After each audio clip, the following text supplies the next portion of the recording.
Hi everyone, my name is Ifeanyi, Program Manager with Ingressive for Good.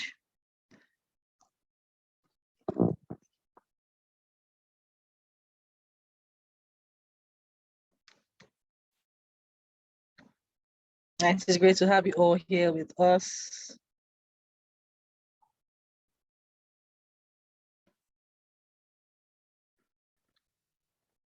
So just wait for like 2 to 5 minutes before we proceed, just to give other people time. And of course, you can put messages in the message box to introduce yourself to everyone.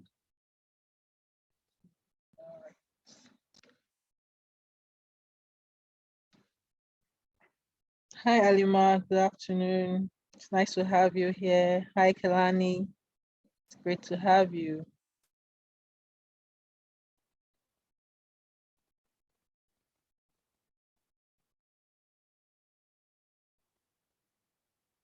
And of course, remember I had said that we have a special guest coming today to have this session with us. So, hi Ifoma, good afternoon.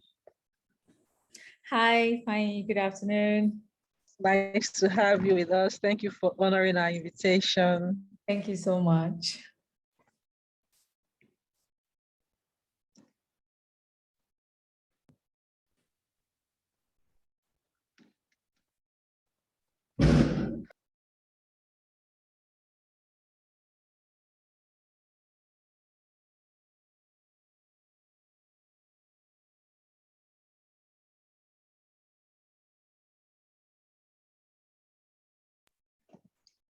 Hi Gabriel, data scientist and analyst. Great to have you with us.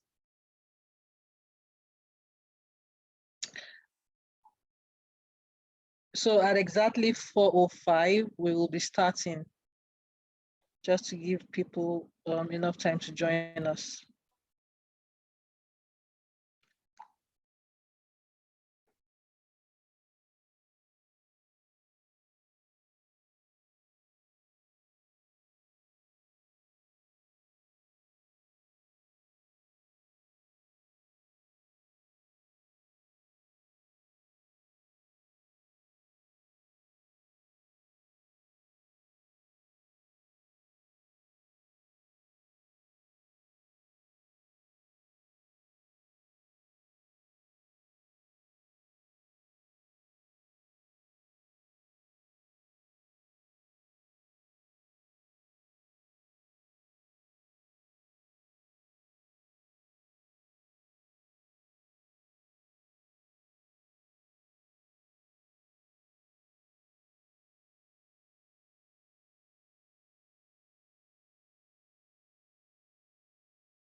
Okay, so guys, we are going to proceed. We are going to start now, and those who will be joining us later on will join in the process. So like I said, welcome to Ifoma. Ifoma is the COO of Career Body, and she's here to speak with us today on, guys, can you confirm if you can hear me, please? Yes, I can hear you. Oh, okay, great, great.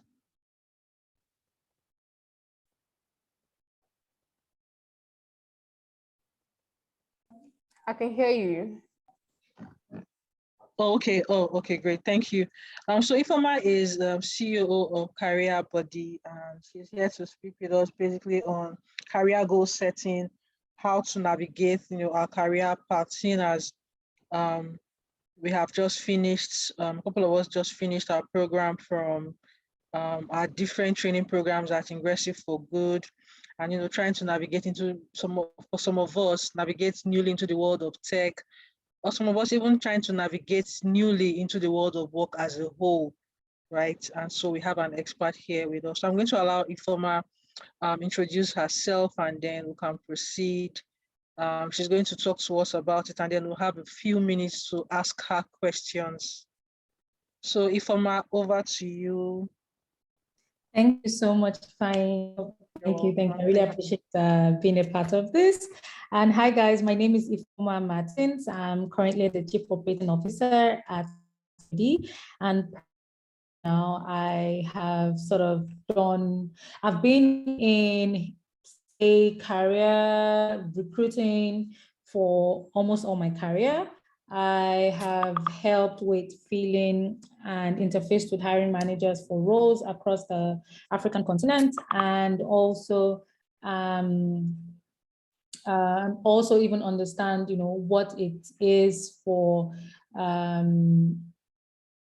it is to move from one path to another, and even switch roles if possible as well. So thank you so much, and I'm happy to be here.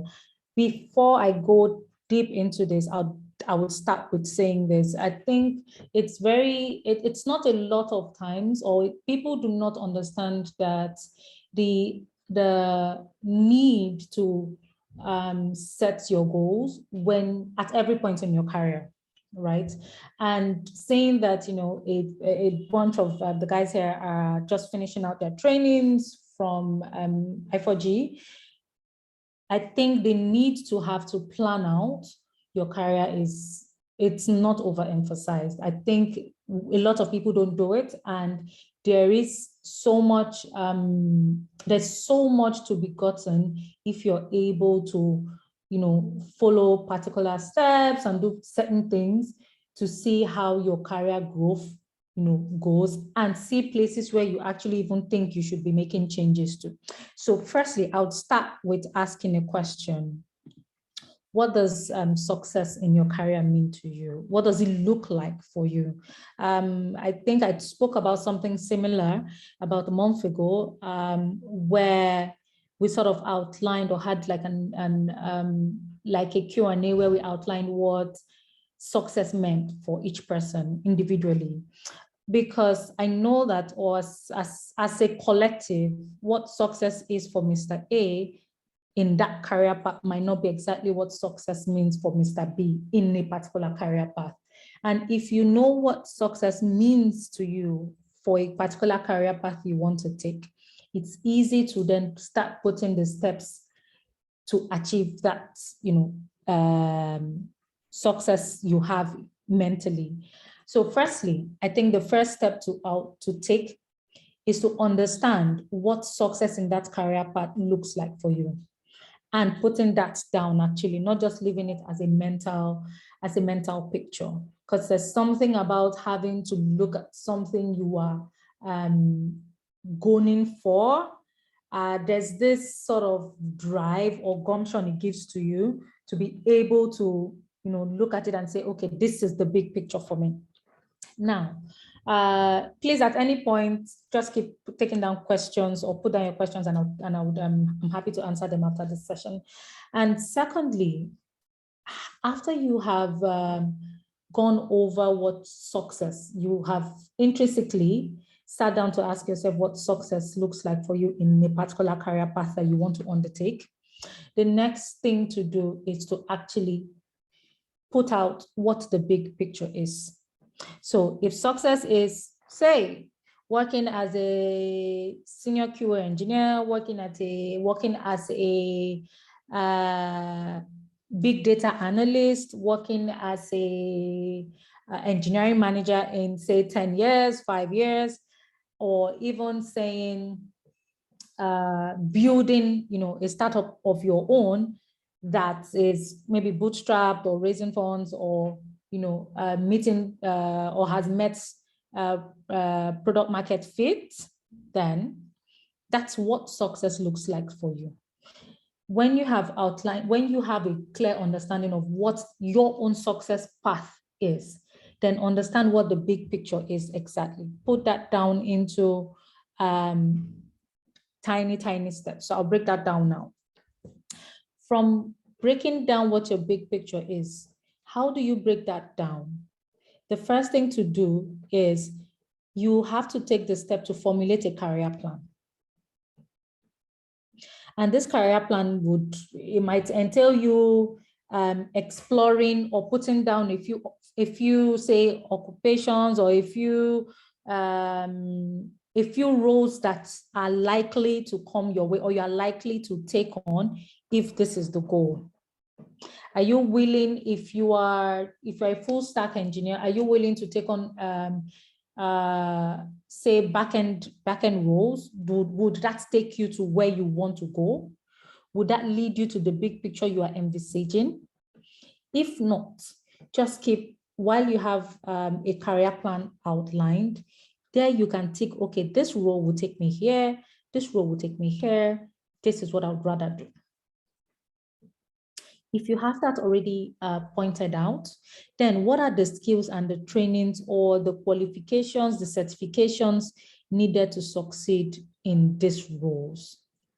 Do I have them? Do I need to equip myself with them?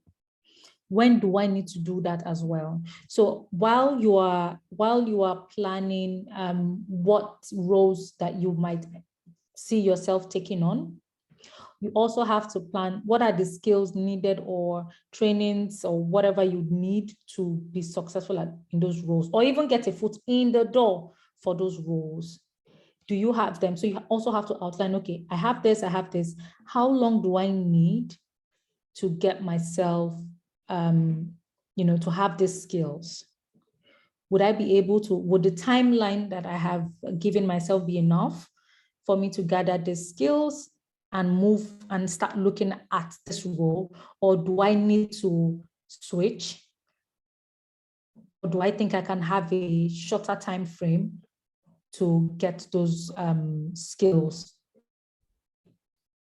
Also, you have to find out, and I think this is something people don't put a look into. I know that as we get into the professional field, there's a difference between a job and a career. A job is something that it's a means to an end. But a career is something you see yourself doing for longer, something that if we look at the Maslow's pyramid of needs, job will typically give you your daily needs, which are shelter, water, food, and whatnot. So if that is all it is for you, then that's just all it is, just a job. But if you see that the job is now has transcended into being a career path that you want to take, that's where you need to plan ahead of time. That's where you have to outline the things that would get you from the ground 0 or ground 1 to ground 10. So moving on, what do you find inspiring? So that's bringing me back to when I talked about job and career. If you're looking to grow a career path, you have to find what inspires you about that career path. Because there are days, let me be sincere, there are days where you would feel like wanting to drop the ball. And those are the things that would motivate you to keep on going, because nothing in life is ever easy anyway. So you have to find and outline those things. So there are things you always go back to as you go along your career journey that would always bring you back to that point of, yes, even though today seems like a hard day, but I'm doing this for this. So, I'll keep pushing, I'll keep moving up the ladder. Next point to also think about would be comparing your options. And I think I'll just summarize that into being flexible. If you think that a particular role might not get you to the end goal, I always say it's fine to, tweak it a bit. It's not like a one size fits all. There might be times where you might have to do a bit of something else to get you to somewhere else, like to get you to where you want to go. Say, let me give an example. Let me use a full stack guy. Say a full stack guy is a full stack guy, but he's very great at doing front end, more back end, right? And he gets a front end opportunity and says, okay, I would like to take this front end opportunity in order to, keep going at this and maybe get better at doing back end. So he's a full-on full stack person who is great at both and not just great at one part of it and the other part slightly suffers. And he understands that while I'm doing this and while I've taken on the front end opportunity, I'm trying to, better myself on the back end skill that I have, so that I know that I'm not lacking as a full stack person, because it seems like he's more predominantly better at, front end frameworks than back end framework. But he understands that the goal is to be a top full stack guy in probably a geographical location, but he just had to sort of tilt along the journey just so he can get better at something and continue back on the track. So it's not I would say it's not condemning if you feel at some point you need to be flexible in terms of your goals and the steps you have to take. Now, breaking those steps is very, very key.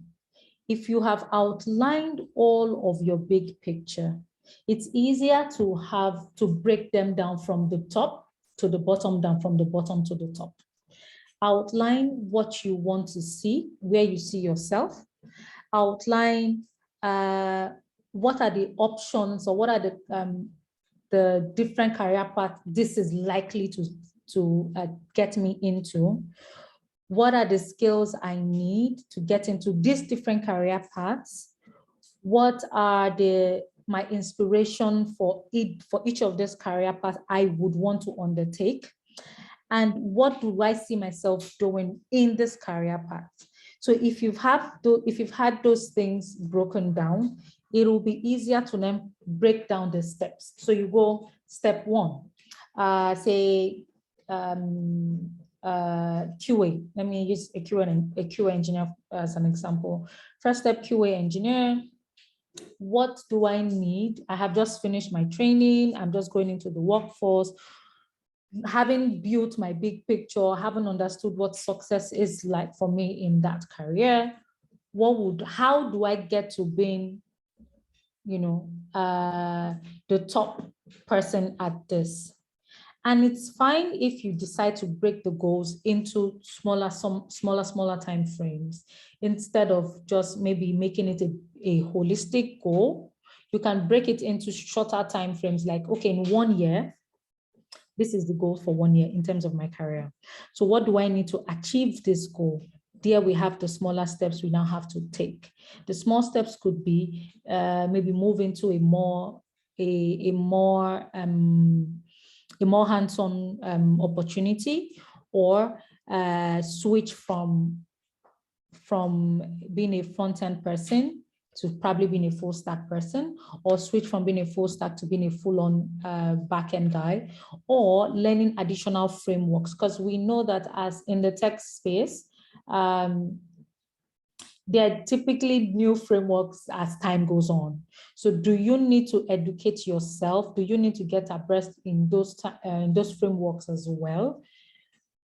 If those are things you need to do to get you to that desired goal at, say, the end of that year, you have to outline that, okay, I need to take this training. If you take this training, is there an opportunity at your current place of work for this? If not, that's also something you have to look at. Do I need to look outside? Do I need to look out there? Do I need to position myself for other employers to find me? Now, that's another step. How do I position myself for other employers to find me? That's another step again. So you're outlining how you think you want to get to that big point at the end of that year. These are the tiny steps that we typically leave to chance, but we shouldn't, because they play a major role in how we, the pattern of career that we take on, and sort of like the opportunity, it gives us the options to play around opportunities as well. You can weigh opportunities that you think would lead you closely to your goals, not just maybe taking on opportunities just for the sake of them. There are reasons you could take opportunities on. Firstly, to gain some experience. Firstly, to also better yourself at what you do, to get more hands-on experience, to push a bit more than the boundaries you know. But as you go higher in your path, you tend to understand a whole lot more. You tend to see that opportunities are not just there for the sake of being there. They're either propelling you towards your goal or they're not. Then you also, another point I'm making is you also have to review your goals frequently.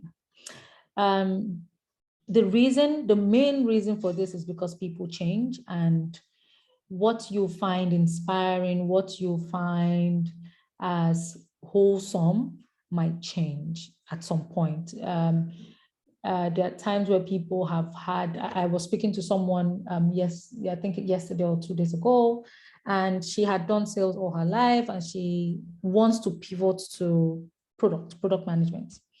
And so we're having a career coaching session, and you could see that someone who had spent 10 years, doing sales is now looking at going through all the rudiments of product management and, transitioning into that. I'm sure earlier on in her career, she had thought, she would, be in sales probably for all her life. And as life happens, and as things happen, and as life would happen to humans, our needs or our preference just seem to change along the way. And you typically understand that change is very constant. So at some point, you always have to keep reviewing the goals that you have set in your career. Does this still match with what you want to do, say, in the next 1 year, in the next 2 years? Even going back as much as reviewing what success looks like for you in that career, because that's where it all starts from. Because you don't make the steps if you don't even know where the end goal is. And if at any point in time things change, what your goals seem, or what seems like success for you in that career path, something happens and it's not that anymore, it's fine to review those goals and also change that to meet what your current situation or what your current reality is. Because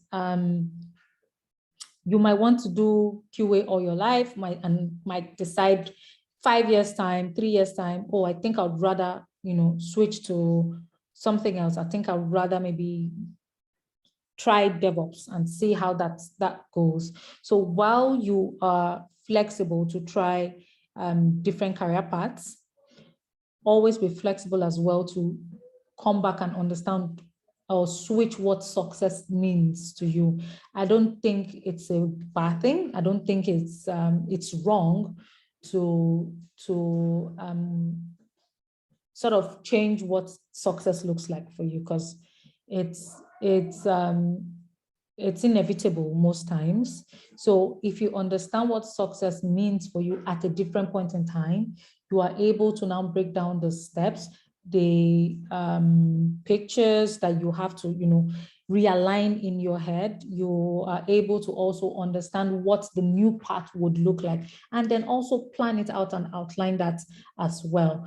Yeah, and as I always love to say, never be afraid to switch at any point in time. If you think that a career path is not giving you the desired success or the desired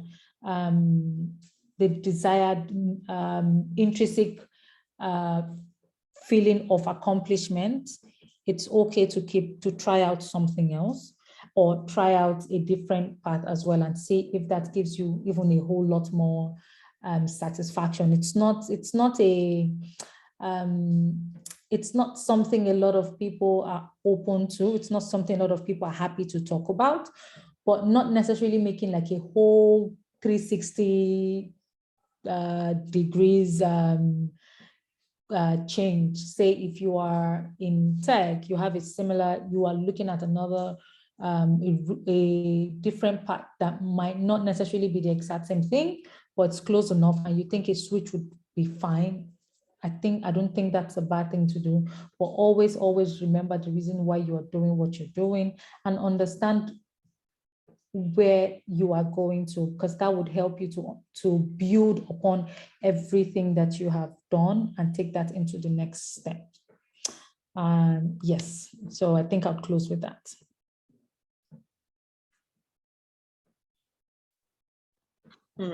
Thank you very, very much, Ifeoma. That was an extremely insightful session for me, and I'm sure for our guys as well. Guys, if you have any question, kindly raise your hand.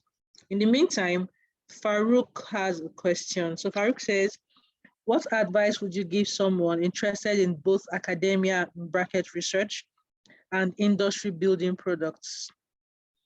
Advice for that person. So interested in academia and building products. I don't think it's a wrong merger, because why I say that is, except maybe in terms of academia, you're looking a lot more towards, if it's not going to be active lecturing, then I think you would have the time to build products, because building products comes hand in hand with doing active research. So you need to do a lot of research to be able to have even products that would get a market fit. So it's a good merger if you're able to.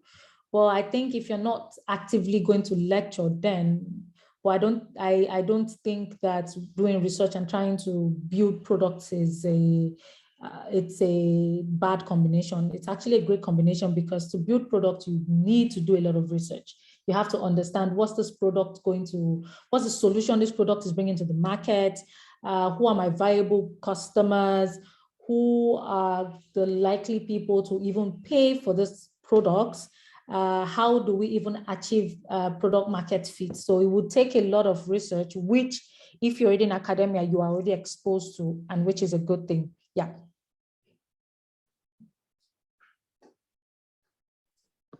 Thank you so much for that. I think that you literally hit the nail on the head completely. I hope that answered your question, Farouk. So Omni says, I am interested in one career path, but my friend who is in the industry asked me to be a developer like web development, as it will give me a job faster.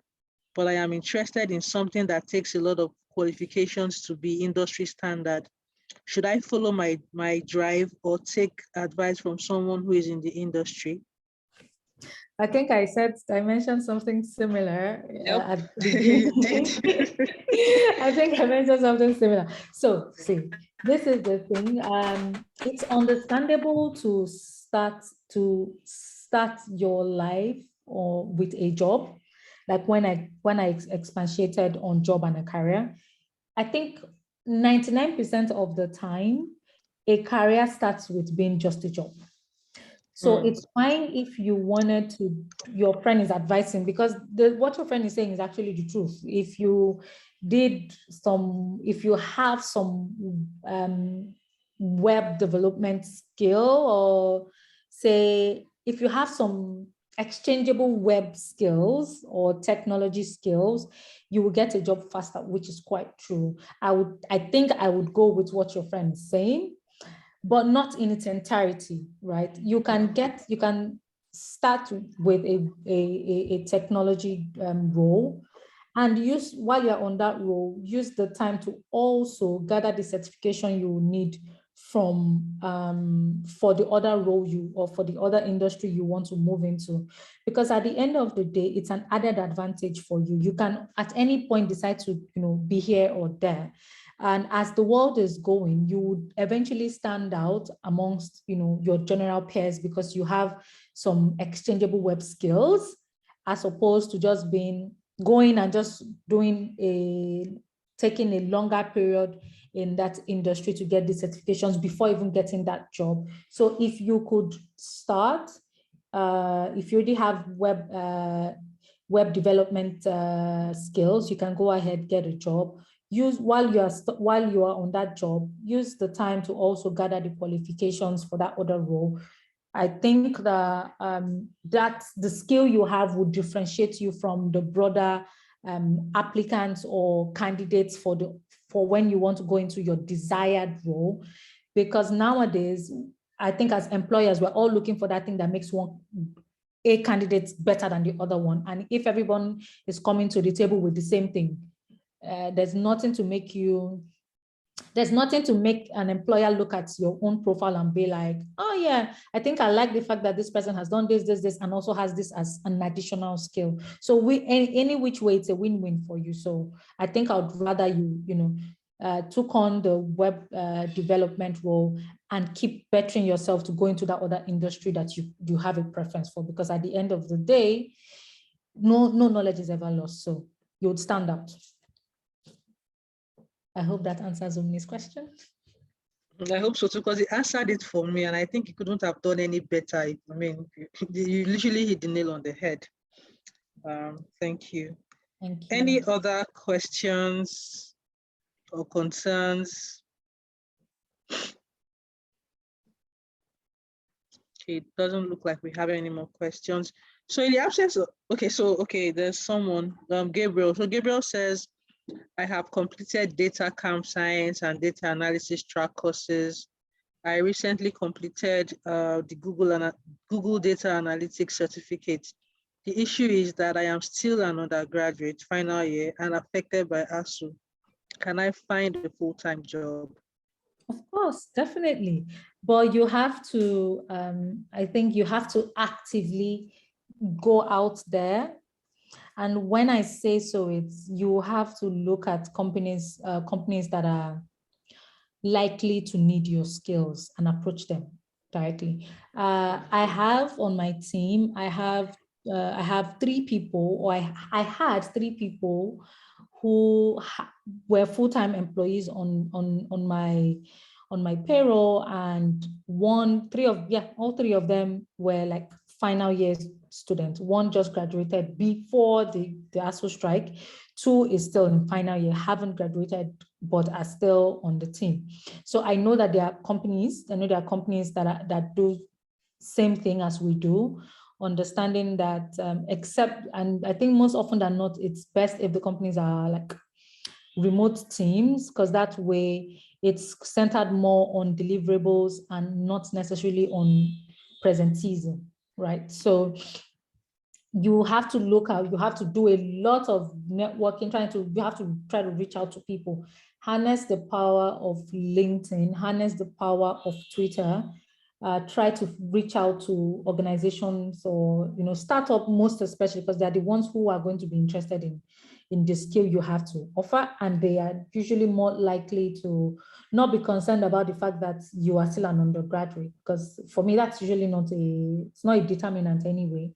So as long as I'm not eating up into your own academic time, and your academic time does not feel like it's making you lose out on things or tasks or deliverables on the team, then you are fine. So try to, you have to, I think, outline likely possible companies that you would need or that you think will be interested in your skill. Then find ways to start connecting with either their head of people, their CEO, their COO, and tell them what you have to offer. And also on your resume, please make sure that education is not like on the forefront of the resume, because no one takes so much time to look at resumes anymore. There's just too much to read. So make sure that's not at the top of the page. Let that be at the bottom. So you talk about a lot of other things you've achieved and how you are a great data analyst student, or you finished, and projects you've done. And also feel free to take on a lot of freelance roles from anyone that you can find, because that would help you with something to put on your resume to, you know, boost it up. Well, that would, you know, give employers substance that even though you are a final year student, or even though you're an undergrad, you are still able to do stuff and you're delivering on stuff. So that would actually give them more confidence that you can do things even though you're still a student. So I hope that answers your question, Olatunji. Just to add as well that, you know, you could also explore internship roles or positions as well. Yeah. Right. That could also support. It could translate eventually into, I mean, when they see your skill set being utilized and you're able to deliver on tasks and certain things, meet certain milestones, you know, it could translate into a full-time role. So just to add that there. Yes, very true. All right, Gabriel. Gabriel says, thank you very much. There's another question here. So Emmanuel says, if one has a job presently, at what point should the person leave for a better job? For example, an instance where an entry-level employee is developing his or her skills in the present job but with low pay, should the person choose the skill development or higher pay? That's a dicey one. A very dicey one. As much as it's really key to develop yourself, money is also very key as well. Exactly. So that's really dicey. But I think I'll bring that down to looking at what you actually want to do. This going back to what your career path is. Aside just looking for more money, does that role open you to a lot of more stuff? Do you get to engage, or do you get to do a lot more than you'd like to do? Is that the skill development pattern that the company has, is it actually in line with what you would like to have? Is it part of maybe a knowledge you'd like to hone over time? If not, it's just a knowledge that's just going into your knowledge bank. Maybe might not be useful at that time, but no knowledge is ever a waste, right? So I don't think you have to entirely look at money. Just look at the balance that works out for you. Where do you think you would find a bit more of fulfillment at this point? Right. I don't think there's ever a rule for saying this is when to leave a job. I know someone had asked me some time ago if it was okay to change jobs every year, and I'm like, no. There's no reason, except you are in a bad place, then of course you can move. But if you feel like you are doing okay where you are, you are just, it's more like you are preparing yourself for the next best opportunity. So if where you are is not bad, like the pay is not terrible, and you still get the opportunity to develop what you have, develop your skills, develop the tasks and deliverables you undertake, and then you are able to do more. I think that is helping you, or that would help with propelling you in the next career path you might want to take on. So I think you have to really think about it more critically than just the money. Because what would the other role give you aside money? Would you also get any sort of skill development there as well? If not, then I think just weigh what is of most importance to you at this point in your career. Yeah, I mean, to add to that, I would say that the person highlighted entry level. To that point, I would say, I mean, yes, the pay may be small, but you want to also build up your professional portfolio such that when you then want to leave to another organization, you can leave with your full chest and say, oh, you have acquired these very many skills, or you have built yourself to the point where you can confidently move. But if you're entry level and you're saying that because you're not properly paid, you want to move to another organization and you can't really defend your skill set, then there may be a little bit of comma there. So, A I very mean, big comma, actually. Oh, yeah, yeah. For right? entry level, then I think I should Exactly, carry a trumpet. Stay exactly. there. Like, stay You there need as and much skill literally, development as you can at this point. Like you need a yes, tanker full. Because what are you taking to the next organization? What are exactly, you taking there? Nothing. Nobody's going to pay. No one wants to pay you for your presence. exactly. Nobody's going to pay for your presence. So please hone that skill there. Take Yeah, more responsibilities. Grow. So when you have an opportunity to leave, you're not just leaving for any and anything. You are living to a better place. You are living to a better role because of the skills and the skill set. Yeah. expertise you have garnered from your last place. So use Mm, that as a stepping stone to your next best thing. exactly.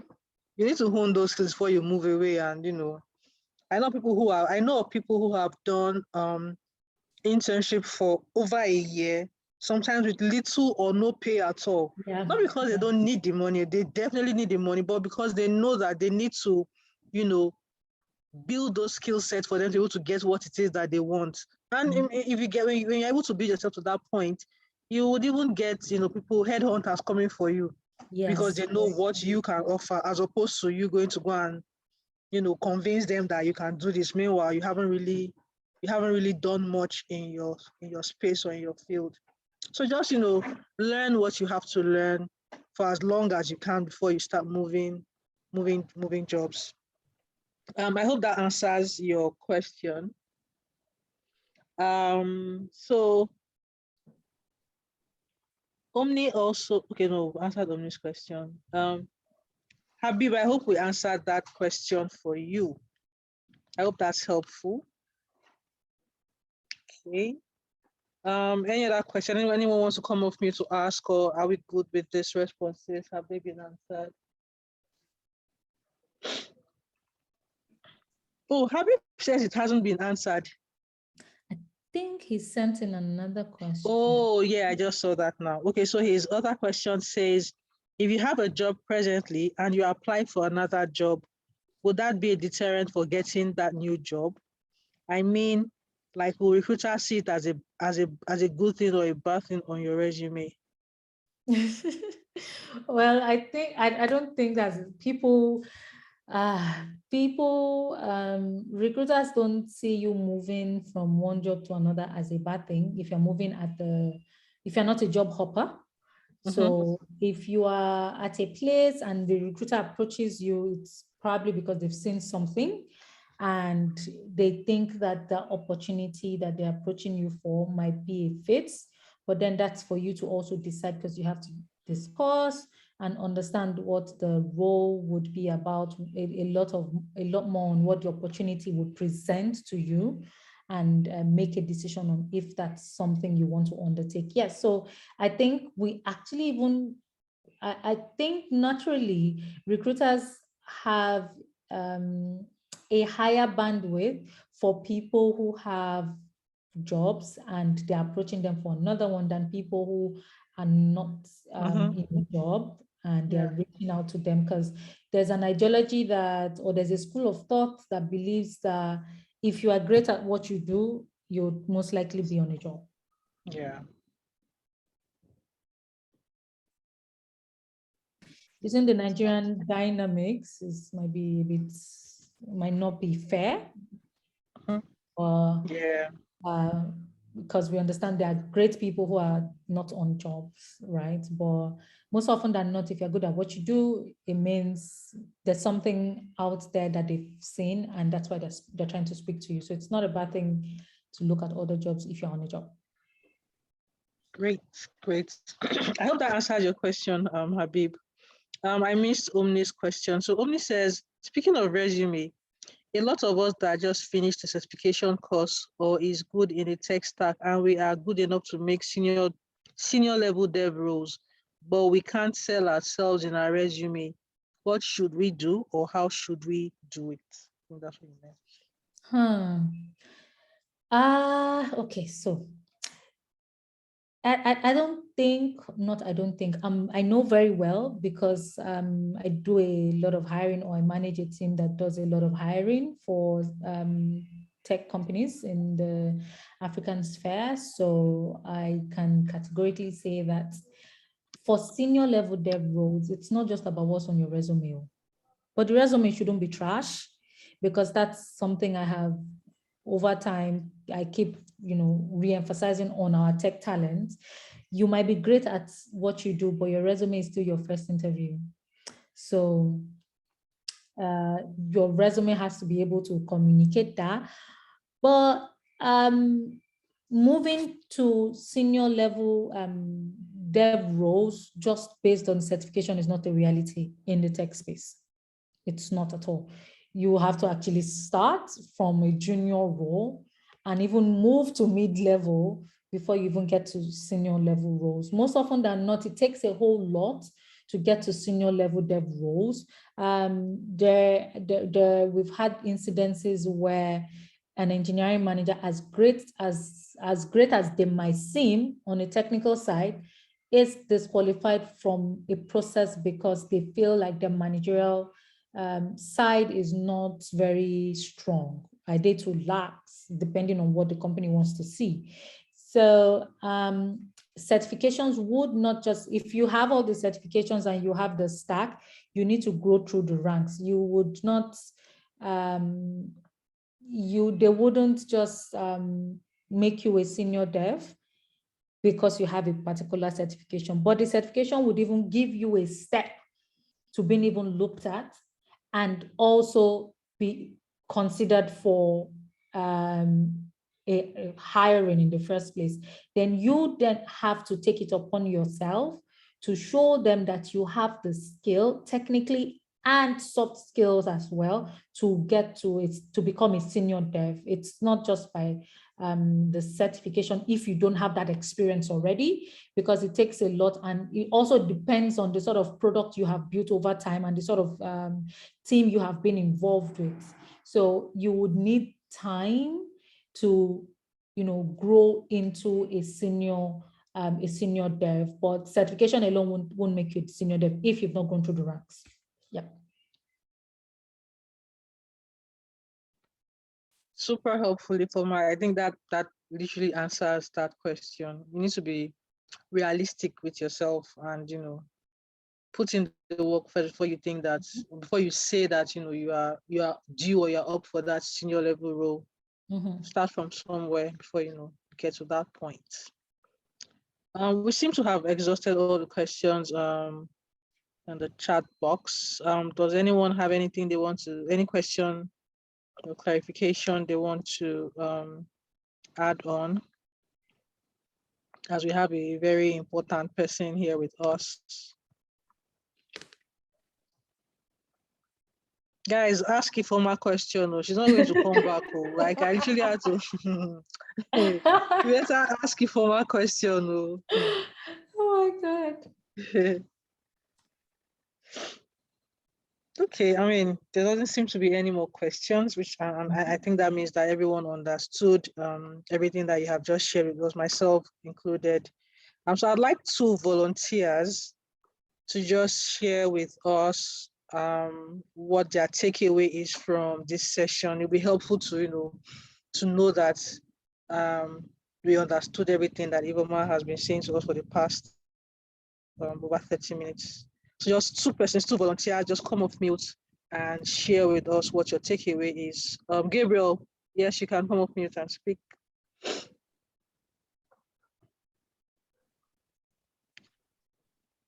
You can speak, Gabriel. Your hand is up. Okay. Yeah, good afternoon. Good afternoon, everyone. Thank you for the opportunity to be in this event and for all the insightful information you have given. Actually, my take from what you have said, based on my question, I think I've learned a lot from it. I'm just going to, because recently I'm actually working on a capstone project because I'm fully ready for an entry-level job right now with my certification. Like, I don't want to keep learning on various courses any longer. Now I want to apply myself by building my resume with capstone projects and applying for job. And that's my take on that. Thank you. Thank you very much, Gabriel, for sharing. One more person.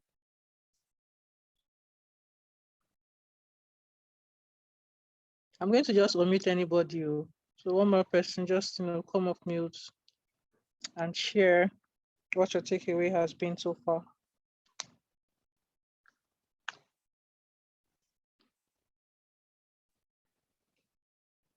Guys, you can't say we've just been here listening. No, I have takeaways that I'm going to share because I was taking notes.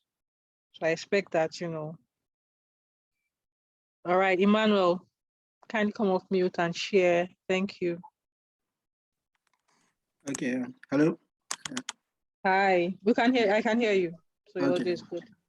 Yeah. So thank you very much for the wonderful talk, and I gained that I should not only focus like much on like getting a job, but I should also focus on developing a career. That career path that I've chosen, making myself better, building my resume, then being focused on taking up skills in the particular job that I get, more than the pay. And also, yes, so that especially as an entry level, so with time, I can always get a better job. Yeah. Great. Thank you very much, Emmanuel, for sharing that with us. I'm just going to share my own takeaway because, of course, it was insightful for me as well.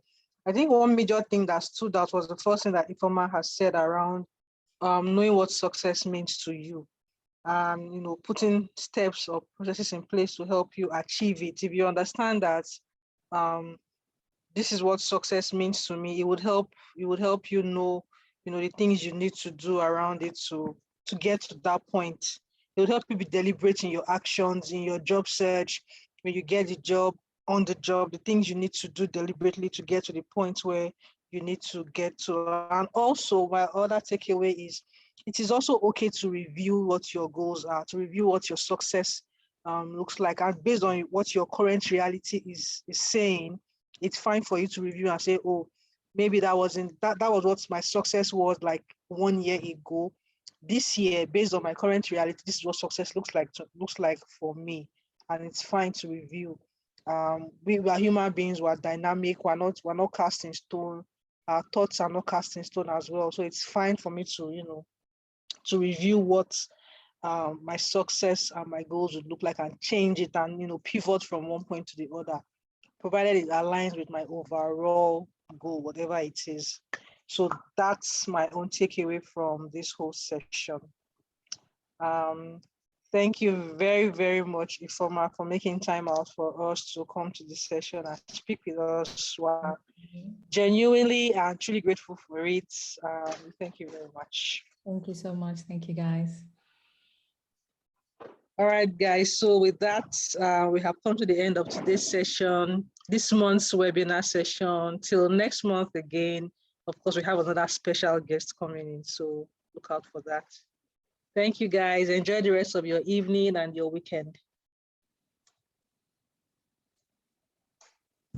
Thank you, and you too. Bye. You too.